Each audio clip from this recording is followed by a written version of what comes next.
Before we get into today's video, I want to show you something. I think this is very interesting. Check it out. I'm going to show you some more images now. I want you to give a very strong and passionate reaction to the people you see.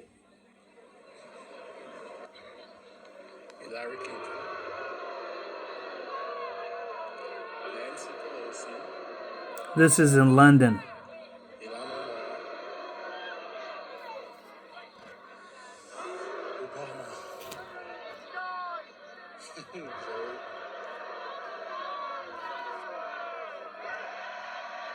That's impressive. In London.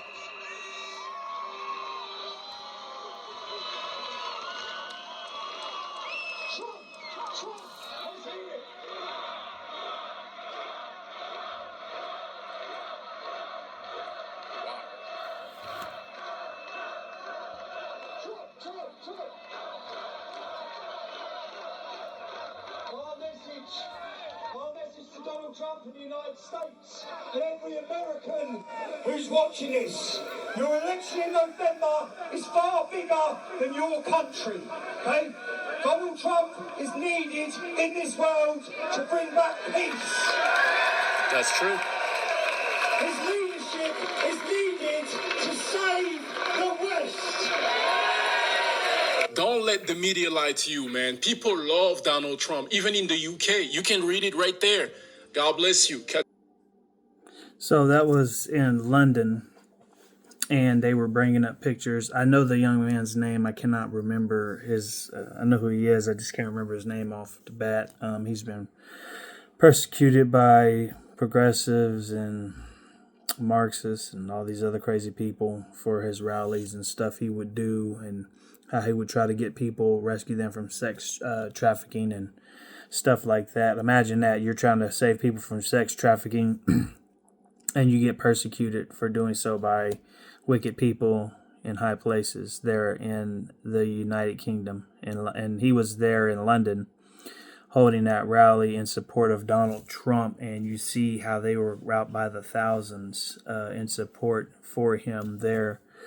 But that's not what I wanted to talk to you about today. I just wanted to give my own thoughts on, I could have approached this many different ways, and I'm not here to advocate for one side or the other, but simply to talk about the facts of what happened with this whole thing. But instead, I'm going to do a reaction to a reaction video of Donald Trump's daughter-in-law speaking. And the only reason why I'm using this is she's being interviewed, I think, on CNN, actually. So this is her coming on to CNN. You won't see usually the other side come on to a conservative or Republican or whatever you want to call it, news brand like Fox, but they'll hop over there and get on CNN sometimes and take their stand. So look at what she said when she was asked about this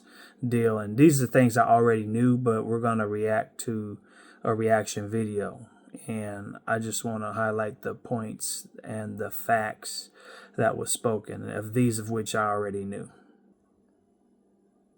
Number one, that term already, it says respect the verdict, and she's here on CNN. Now notice they wouldn't say respect the verdict if it was one of theirs. They'll be screaming bloody murder. And these people who are on these news channels, they're paid puppeteers anyway. They just get paid to say whatever. So let's check it out. For our family, we all know what's going on with Trump in this whole hush money trial. They're trying to spread the word that he's a convicted felon, so that's what people are feeling and hearing and thinking whenever they go to the voter booth, and they're trying to paint a narrative. So the biggest propaganda machine is happening right now as we speak. But I want y'all to see this part right here, because Laura Trump, she is going after a GOP candidate for urging Americans to respect the hush money verdict. And I want to see more about it, and I want to share with you. Okay, let's go. On Fox. It could face what that could. I'm okay with it. I don't know that the public would stand it. I'm not sure the public would stand for it. With a house arrest or. I think it would be tough for the public to take. At a certain point, there's a breaking point. And joining me this morning is Republican National Committee co-chair and the president's daughter-in-law, Laura Trump. Good morning. Thank you very much for being here. Good morning. Thanks for having me. Give her hell, Laura. So you heard Donald Trump just there respond to the possibility of getting sentenced to jail or house arrest. He says he's okay with it, but he's not sure if the public will stand for it. And that, quote, at a certain point, there's a breaking point. What does that look like? What is he saying will happen? Uh-oh. I think There you've you go. seen already what's happened. It's that the American people have really spoken up. And Casey, they've spoken with their wallets and their pocketbooks, even in a time where our economy is in such bad shape, thanks to horrific policies by Joe Biden. The American people came out, and in 48 hours after Donald Trump's verdict was read, our campaign and the RNC raised $70 million in digital fundraising. This is small dollar donations. Now, correction, within 48 hours, it was a little over 200 million. So that was at that time. But within 48 hours, it was over 200 million. And, there's a lot of Democrats in high places that are upset about this whole thing. They're like, listen, you're just making things worse now. You're really just, all this is backfiring. Because, like others were saying, who've even Republican, Democrat alike, were like, I've been doing politics for a long time. I've been in courtrooms, and I still have yet to find what the crime is, because they won't say. But yet they're just going to convict him of something that, number one, was supposed to be a misdemeanor. They elevated it to a felony specifically for him, and yet something like that doesn't even constitute or justify all these maximized years of prison, which Obama and Hillary did the same thing, paid a fine. Donald Trump didn't even pay a fine.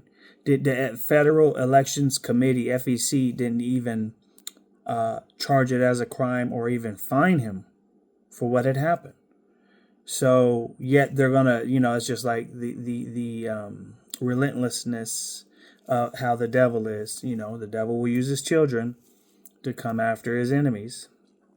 And in this case, I'm not trying to paint Donald Trump as some saint or martyr, but I am just saying how the devil operates. And so, of course, globalist elitists don't like people who are nationalist candidates. In other words, people who love their country, love freedom. They care about God, liberty, and stuff like that. And really, a lot of his policies have really, protected Americans and also the body of Christ and just people in general. We can go down the list of those for another video, but globalists don't like people who love their country or nationalists. Democrats, or should I say, these new Marxist / communist Democratic Party, because these aren't the same Democrats of yesterday. The Joe Biden that you hear today is not the Joe Biden that you heard 10, 20 years ago. The way they used to talk, the Clintons, all of them, the way they used to talk, which them and Republicans would sound alike, they don't sound like that now. They all talk differently. You'll hear them change their stances on a lot of things. Why? Because they're politicians, or politicians. But let's go on. Of that money came in from people who had never once donated to Donald Trump. People are very upset about what they saw happen this week to someone should never have had a case brought against him. We all know that if his name had been anything other than Donald Trump, this case would have never seen the light of day. And what people are seeing now is that they can't trust our judicial system At all. Okay, I'm going to let her talk, and then I'm going to talk. They are very worried about the America that we are facing if this is the precedent we are setting in the United States. And so I think that was a very quick, very rapid, and a very strong response from the American people. It has gone way too far. The judicial system being weaponized against a political opponent. Yep. The American people are upset, and they spoke out about it. And they can't name one other person that have been treated this way in the history of politicians running for president, ever. And in all of other presidents that did the exact same thing or even worse, they got a pass. They were not held accountable. But I'm going to go ahead and be quiet for a minute.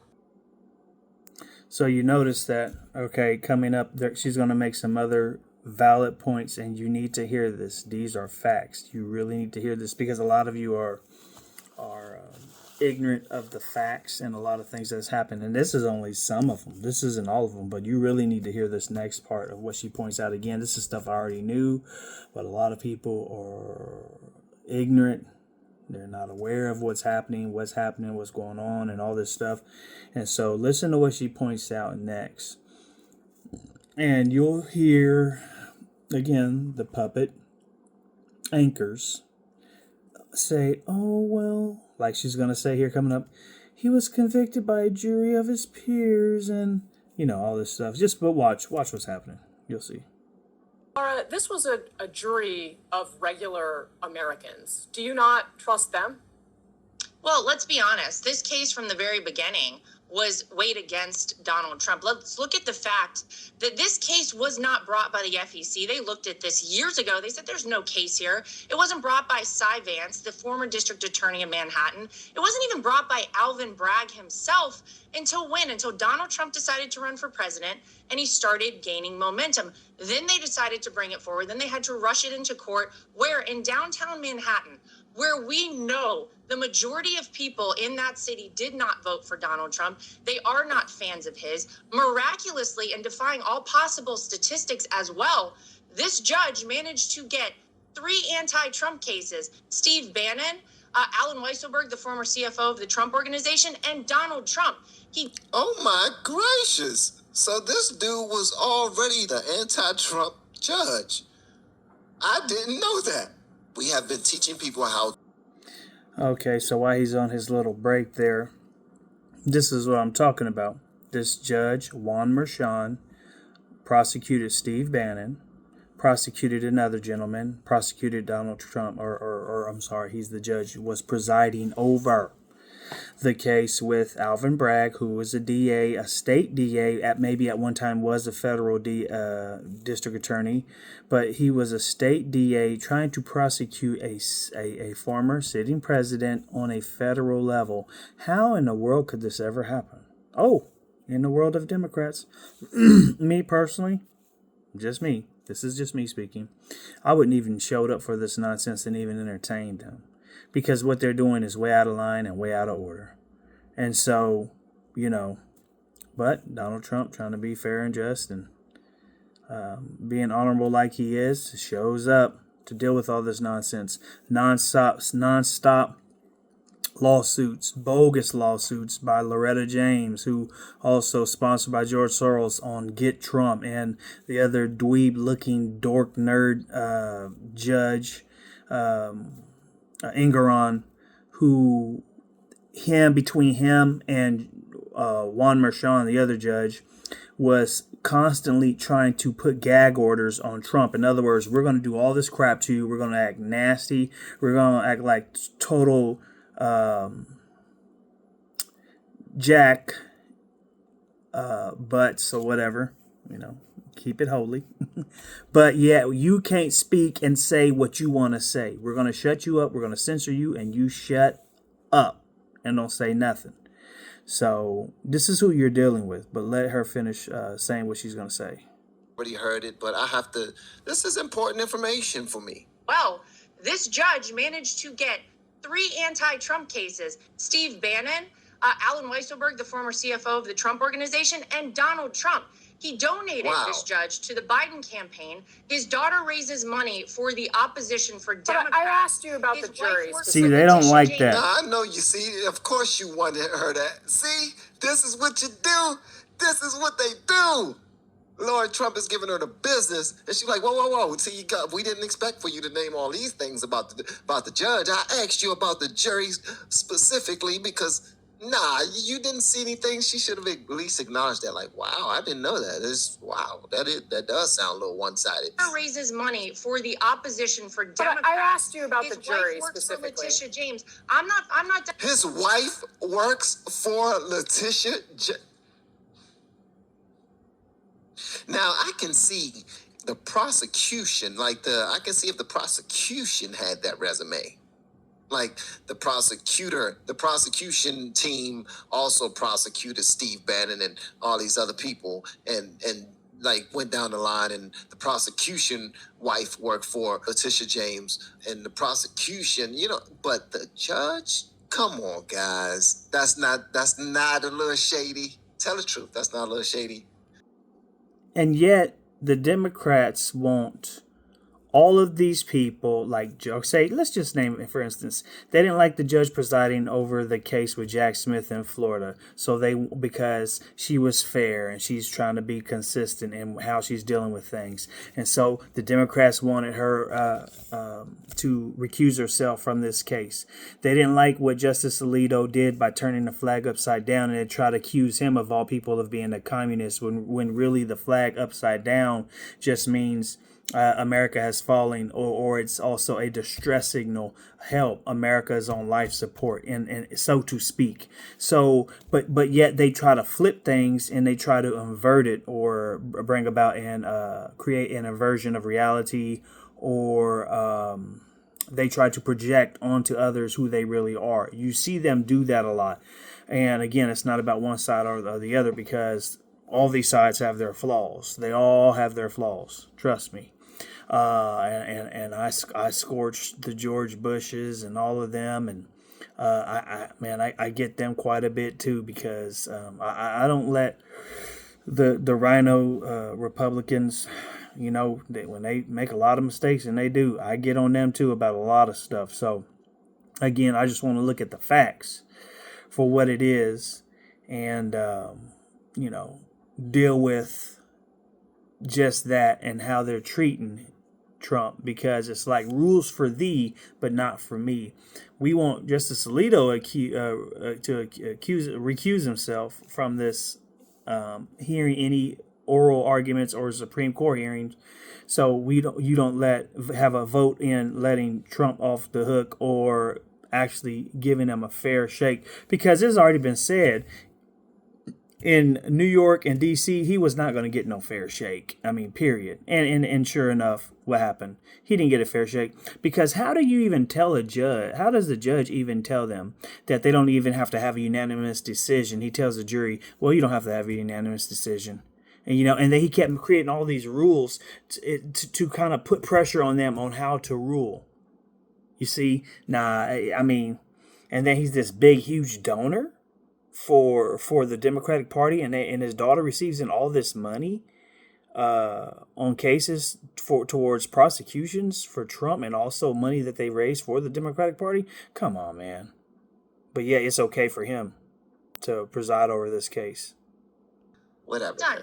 You had a judge who told the jury that they did not have to be unanimous in their decision. They could come up with a whole host of different ideas, and then they could come in and present it to him, and they would work it out together.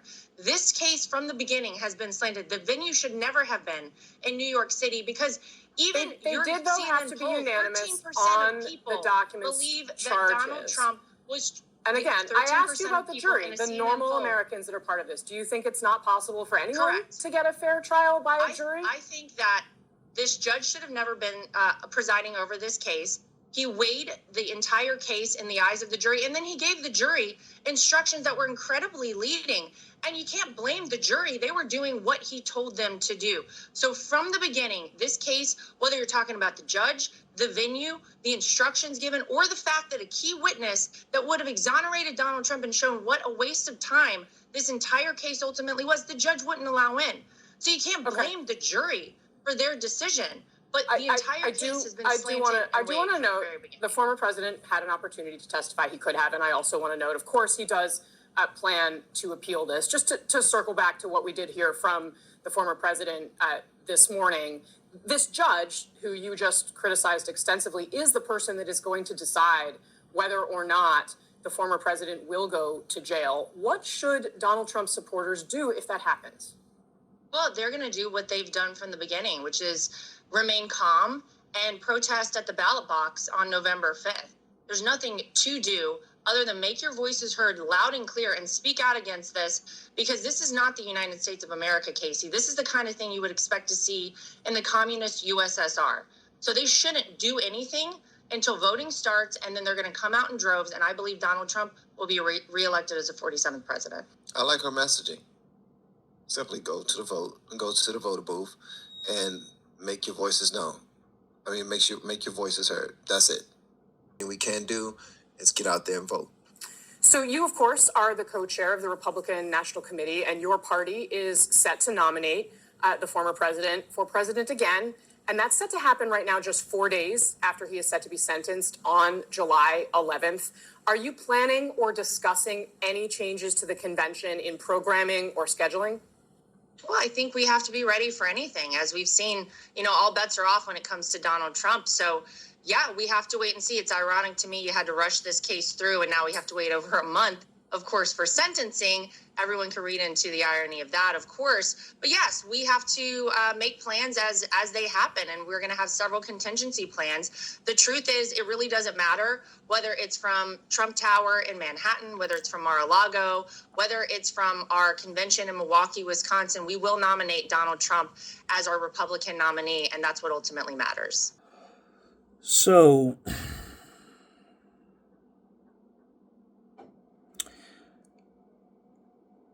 the way that they're treating him, I don't put it past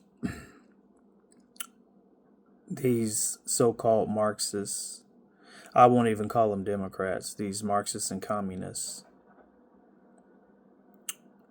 to put Trump in jail, because ultimately that's what they want to do. Ultimately, they would like to kill him.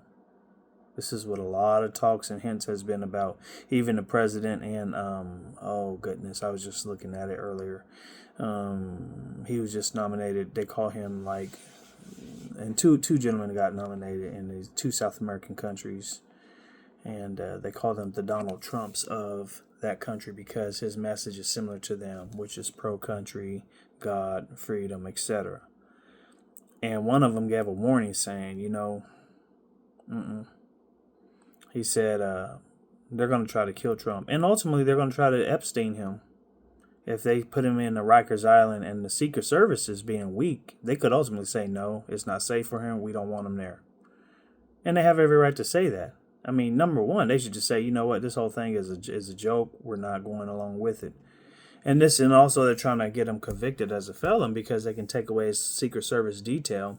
And then they would try to pressure them into not being around him. And then that's when they can try to take him out. And it kind of reminds me of that Simpsons prediction where you saw Donald Trump in a casket. And that's what they're ultimately trying to do. Because when you're having meetings at Bilderberg, which is another world elitist society that they've tried to say so many years, it's just a conspiracy theory, it's just a conspiracy theory. All these other groups, Davos, World Economic Forum, don't exist. Yeah, they do. Now they're loud and bolder than ever.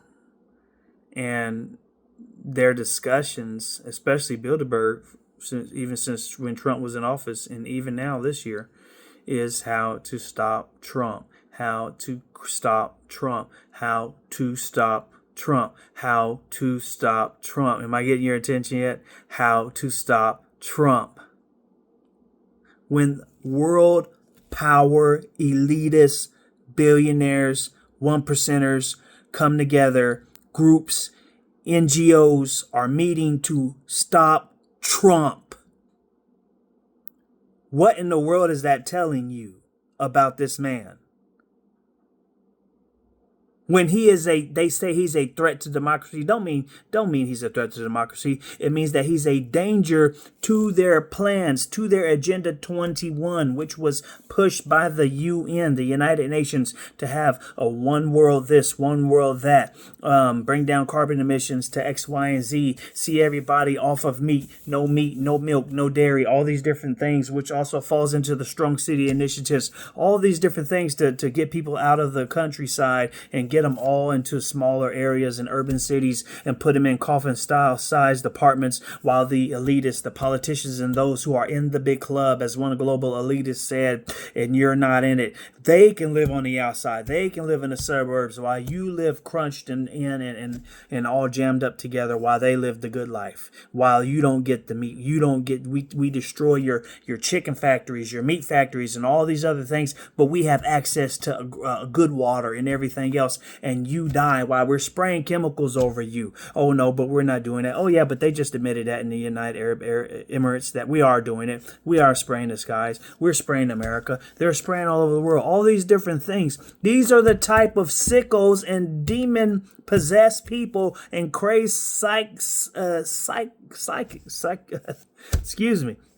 psychotic idiots and evil people that Trump is against, when they're having meetings and agendas to stop you. I mean, man, I can point out so much stuff and go on and on and on, but I'm gonna just leave it right there. This whole thing was just crazy and set up, but I'll just say, if you care for this country, pray for this country.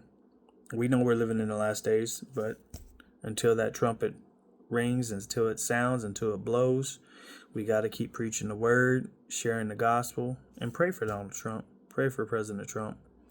I mean, if you don't have eyes to see what's going on, if you believe all the lies in the media, that's fine. I still love you. You can agree to disagree, but I pray that God will remove the blinders from your eyes. I love you in Jesus' name. But I pray that you wake up and see the truth, because people has been deceived and lied to so long. And that's one thing that the word says: in the last days, there will be a spirit of strong delusion. People will be, and that's not just spiritually, but that's in every aspect of the word, delusion, deceived, blinded, led astray. They'll have eyes, but they will not be able to see. See, with the spiritual eyes. They'll have ears, but they won't be able to hear spiritually. Why? Because, the enemy has a hold on those things and has you captive, where you can't be, and Jesus can set you free in that area. So Lord, help me, pray, Lord, help me to hear, help me to see what's really going on. This is a spiritual battle. I preached a message. It's on Facebook, about Barry Lipscomb Jr. page, on both of them, and it says Christians, you're next. And the reason why it says Christians, you're next is because the same people that persecuted and prosecuted President Trump is the same people that are laughing and rejoicing are the same people that hates Christians. So those who say, oh, I'm Christian, but I can't stand Trump, or are we rejoicing that? Listen, again, it's not about Trump, because Trump himself said hundreds of times, they're not after me, they're after you. I'm just in the way. The same type of people that tried to get him prosecuted, prosecuted, and persecuted are the same people that used the DOJ to weaponize Merrick Garland, the AG of the Department of Justice, to go after Catholics, to put it in their memorandum, which they had hearings on, Jim Jordan on the special sub-select committees, and also intimidating parents who would dare speak up against Common Core parents who would dare speak up, calling soccer moms and all these sports moms and grannies and grandpas terrorists. Just demonizing people who love their children, who care about their family, who don't want LGBTQ in their schools or being indoctrinated by that in these books, having boys dress up as girls and play against them in these sports, and the other things that's been taking place. They've been demonized and harassed by the FBI via the Biden administration, via the DOJ. And so crap falls from the head down, top down. And this is what's happening. So these are the same demons and the God-hating people. Biden, who says he's Catholic, ain't really Catholic, celebrates and supports abortion. Just like Pelosi say they're Catholic, they're not. If you will, check out that message. Christians, you're next. Why? Because the same ones that's coming after Trump is coming after you. So you can rejoice and get happy, but you're next. So until then, be wise. Open your eyes, spiritually speaking, and let's get busy doing God's work. Time is short.